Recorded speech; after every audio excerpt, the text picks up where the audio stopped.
அனைவருக்கும் கிருஷ்ணர் ஜெயந்தி நல்வாழ்த்துக்கள். நம்ம இன்றைக்கி இந்த வீடியோவில் ஒரு ஸ்வீட் ரெசிபி பார்க்க போகிறோம். அது என்னென்னா, என்னோடய ஸ்டைலில் மைசூர் பாக்கு எப்படி செய்கிறதுன்னு பார்க்கலாம் வாங்க. நல்லா சாஃப்டாகவும் இருக்கும், நல்லா டேஸ்டியாகவும் இருக்கும்.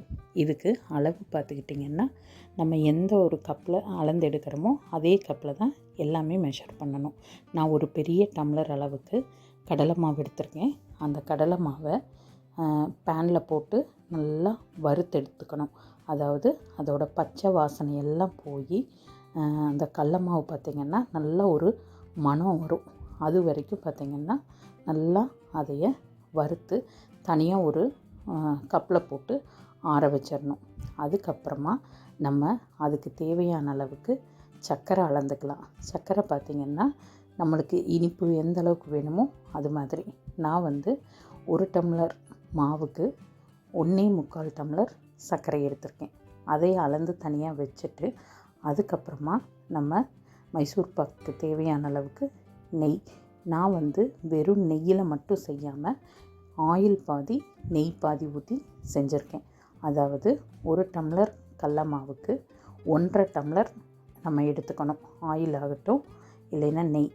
நான் ரெண்டும் கலந்து எடுத்துக்கிறதுனால ஆயில் 3/4 டம்ளரும் நெய் 3/4 டம்ளரும் எடுத்துகிட்டு, அந்த ஆயிலை அப்படியே கொஞ்சம் கொஞ்சமாக அந்த வறுத்து ஏற்கனவே ஒரு பாத்திரத்தில் போட்டு வச்சுருக்குறோம் இல்லையா, அந்த கடல மாவில் ஊற்றி நல்லா கட்டிகள் இல்லாமல் கரைச்சி எடுத்துகிட்டு, அந்த நெய் 3/4 டம்ளர் எடுத்துருக்கிற நெய்யிலிருந்து ஒரு 1/4 டம்ளர் அளவுக்கு அந்த நெய்யும் அது கூட ஊற்றி நல்லா கலக்கி தனியாக எடுத்து வச்சுட்டு, நம்ம மைசூர் பாக்கு ரெடியான உடனே ட்ரேயில் ஊற்றி ஒரு கொஞ்சம் நேரம் ஆற விட்டு பீஸ் போடணும். அதனால் அந்த ட்ரேலேயும் ஒரு 2 ஸ்பூன் அளவுக்கு நெய் விட்டு நல்லா எல்லாத்தையும் ஸ்ப்ரெட் பண்ணி வச்சுட்டு, அதுக்கப்புறம் பார்த்திங்கன்னா அடுப்பில் பேனை வச்சு நம்ம எடுத்து வச்சுருக்கிற சர்க்கரையை போட்டு பாகு காய்ச்சறதுக்கு தேவையான அளவுக்கு தண்ணி, அதில் ஒரு 1.5 டம்ளருக்கு பக்கம் தண்ணி விட்டு நல்லா அந்த சர்க்கரையை கரைச்சி விடணும்.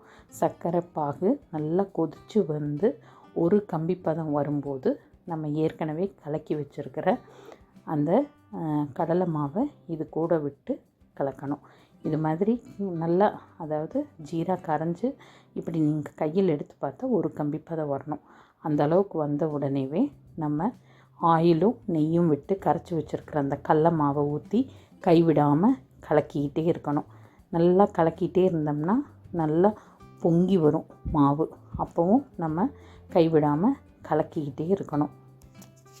அப்படி கலக்கிட்டு இருக்கும்போதே பார்த்திங்கன்னா நம்ம ஏற்கனவே எடுத்து வச்சுருக்கிறத அந்த நெய்யில் 1/2 டம்ளர் நெய் இருக்குது. ஏன்னா நம்ம 1/4 டம்ளர் அந்த கடல மாவோட ஆயிலும் அது கூடவே நெய் ஊற்றி கரைச்சிருக்கோம் இல்லையா. அந்த 1/2 டம்ளர் நெய்யும் நம்ம இப்படி கலக்க கொஞ்சம் கொஞ்சமாக விட்டு நம்ம கலக்கிட்டே இருந்தோம்னா நல்லா அந்த மாவு அந்த நெய்யெல்லாம் அப்சர்வ் பண்ணி நல்லா வெந்து வரும். நல்லா இது மாதிரி பேனில் ஒட்டாமல் நல்லா சுருண்டு பொங்கி வரும்.